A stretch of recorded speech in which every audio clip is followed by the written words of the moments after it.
It's another edition of Time About the Movies, and we're finally here, folks. We're at the last weekend of the 20th century, the last weekend of 1999, New Year's Eve 1999. On this day, everybody was worried that Y2K was going to happen, all the computers, all the technology in the world was going to crap out, and we were going to go back to the Stone Age.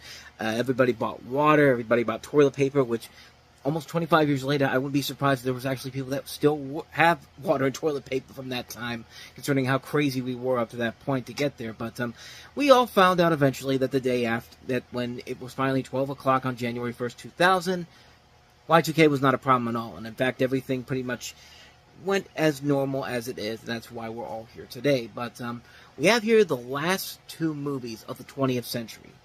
Before we get along with a couple other movies that we didn't get to cover on here, but that'll be for next week. I'll get to that at the end of the video, but let's go ahead and get to these two films, and we'll start off with the film that, honestly, is, if we're being honest, actually opened on January 1st, 2000, but it's listed on this weekend, but it's the big new release of the weekend, and that is Disney's long overdue sequel to Fantasia, Fantasia 2000.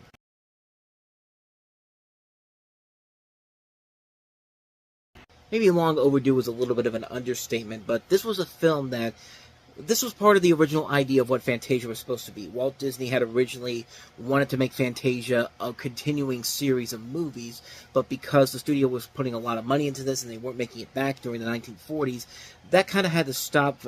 They had to stop doing that, and so the short segments they were working on would later go into their own little animated these little package films. Like you have stuff like Saludos Amigos, The Three Caballeros, Make My Music Fun and Fancy Free, all those type of films. A lot of those ideas that were set for those films would later go into those movies instead of an actual sequel to Fantasia. Now we're about almost 70 years late. 60 years later, because Fantasia came out in 1940. This is 1999. 60 years later, we have the official sequel that they've been working on for many years, and kind of like Fantasia, it has a lot of animated segments set to pieces of classical music, with the composer James Levine narrating several segments along with different celebrities. You have Steve Martin having a segment, Itzhak Perlman, Quincy Jones, Bette Midler, James Earl Jones, Penn and Teller, Angela Lansbury. All these segments are directed by Don Hahn, who also had a couple segments with Mickey Mouse in here. The movie itself is basically 7 new shorts, and then they put the Sorcerer's Apprentice in there because, of course, that's the signature short film of the original Fantasia. So, really, you're getting about 7 or 8. What is that? About 88% of newer stuff, 12% being the Sorcerer's Apprentice. But the big selling point of this movie was the fact that it was put in IMAX theaters. It's the first animated feature film to be released in IMAX theaters, which was that was probably the biggest deal of them all, just so you could see these movies on that gigantic ass screen. And man, if we had an IMAX theater around here when this movie came out, I would have definitely gone to see it. I would have asked my parents to take me to see it, but unfortunately the film never made it to an IMAX theater around here. Even the big one in downtown Pittsburgh, the Carnegie Science Center, where they had the IMAX theater there. But that was the only one that we had back then. We now have a couple of them nowadays. But man, that was a golden opportunity wasted away. But I did get to see it finally after all these years, many years ago. And the segments you get segments based off of Symphony No. 5 by Ludwig van Beethoven, Pines of Rome, Rhapsody in Blue, based off is designed in the style of Al Hirschfeld's caricatures, Piano Concerto No. 2, Allegro Opus 102 by Dmitri Shostakovich, The Carnival of the Animals, which is the Donald Duck short with which is basically Noah's Ark.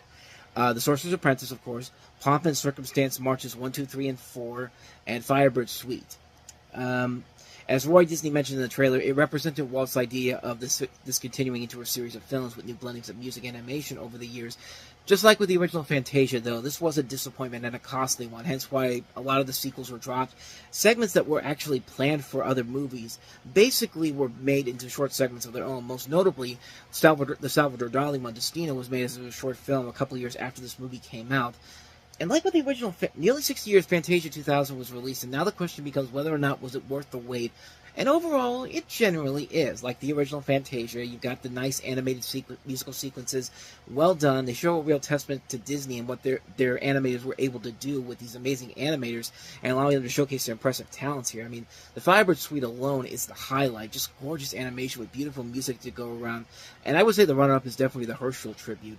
Where the film starts to lose its focus is the wraparound segments. The reason why they worked in the first film is because it was one person simply introducing the segments, not trying to do much to get cheap laughs because they think people will fall asleep during these segments. Fantasia 2000 basically does the complete opposite of that. It would be just fine if the celebrity wraparounds were just like the ones from the original film, but no. They really feel out of place. Steve Martin could be really funny, but when you have to do a comedy skit for something that should be a minute in length, that's desperation there. And the wraparounds feel like just kind of waste of time. It's just like, get to what we want to see. Get to the shorts already. Also, the shorts, a couple of them do fall flat, particularly the flamingo with the yo-yo. It just feels like something out of place in a Fantasia movie. Like, you'd see that more in something like Tiny Toons or Animaniacs or one of those shows, not in a Fantasia movie. Even the Toy Soldier segment doesn't really work, but that's mostly because of the choppy animation style that they went with. Nowadays, they can make that work, but back then, it was still really new technology to work with on that front, but it just doesn't come together as well as the other segments do.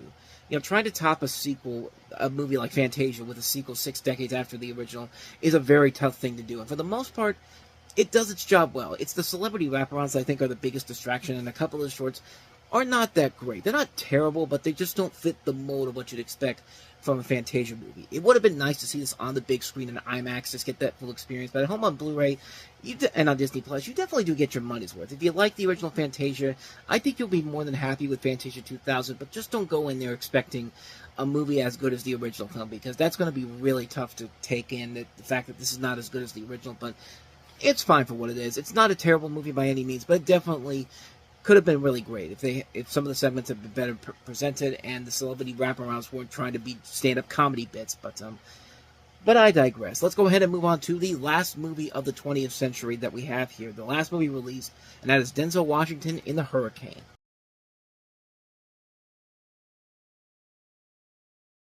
A big movie for Denzel Washington in the fall of 1999. This is basically the story about Reuben the Hurricane Carter, who was a former middleweight boxer who was wrongly convicted of a triple murder in a bar in Paterson, New Jersey. The script was written by Armand Bernstein and Dan Gordon from Carter's autobiography, The 16th Round, from #1 contender to 45472, as well as another nonfiction work, Lazarus in the Hurricane, The Freeing of Reuben the Hurricane Carter. It depicts Carter's arrest, his life in prison, and how he was freed by the love and compassion of a teenager from Brooklyn named Leslie Martin, who was played by Vichelis Rion Shannon. Don't know who that person is, per se. I've never seen her in anything notable, but and his Canadian foster family. And unlike The Bone Collector, which came out around the same time, this was much more higher praise. It got Denzel Washington another Academy Award nomination. It's Denzel Washington, man. I've talked about it before. He's the greatest actor working right now. Movies like this are why that it is. He's really given it his all here. It's a film that's very familiar to something like Malcolm X, where it's pretty much kind of the same thing. He's a guy who ends up going into prison and then ends up changing his life after all these years in prison. But that movie is great on its own merits. This is a great film, too, and it works mostly because of Denzel Washington and Norman Jewison's passion for this project. This is a film that he directed. I think this was one of the last films he directed before he died, I think. Is he still alive? No, he is still alive. 97 years old, man. Good Lord. Yeah, he's been retired for a while now. He did some things after this, but this was the last notable film that I remember him doing. It's a really good film. It's Denzel Washington doing what Denzel Washington does best. It's a really good story, and you really do get invested in this character, even though the story seems a little bit too familiar for Washington, considering what he did with Malcolm X, but it's a well-done film. I highly recommend it. If you haven't seen it, definitely check it out. And just like that, we are done with the 20th century of movies. Next week, we head into the first full weekend of 2000. And what better way to celebrate a new century of films by going back and looking at the films we didn't get to cover from 1999. I have my list here of 1999 leftovers. And we got a lot of movies here to talk about. Mansfield Park is one I mentioned before a couple weeks ago. Pirates of Silicon Valley, the Steve Jobs, Bill Gates biopic from TNT. Our Friend Martin. Alvin and the Chipmunks Meet Frankenstein, Scooby-Doo and the Witch's Ghost, Animal Farm, Mickey's Once Upon a Christmas, Liberty Heights, The Patrick Stewart Christmas Carol, Tuesdays with Maury, and Animaniacs Wacko's Wish. So that's 6, 7, 8, 9, 10. 11 movies to look at. And these aren't even the movies that we didn't get to cover. We didn't get to cover stuff like Tumbleweeds, which has a couple of Oscar nominees in that film. Some other movies we didn't get to cover, but those are the ones I really wanted to delve into, because those are the ones I mostly have seen. Mostly. We'll talk about the ones we haven't seen here, but we will cover those in the next episode. And then after that, we're jumping into the 2000 movies, because I know next Friday comes out on the 14th of January 2000. So we're heading into a new century of movies, but that will be for a couple weeks now until we can get to this leftovers list here. But anyway, thank you so much for watching this. And if you want to see more videos like this, check out the playlist of all the videos we did for 1999. Check out the previous episode. And also don't forget to hit the like and subscribe button if you want to see more videos like this on this channel. So with that said, I am off. Next time I see you, we'll be heading into the new century. And I'll see you next time for that. So thank you for watching. And until then, next time I see you, take care.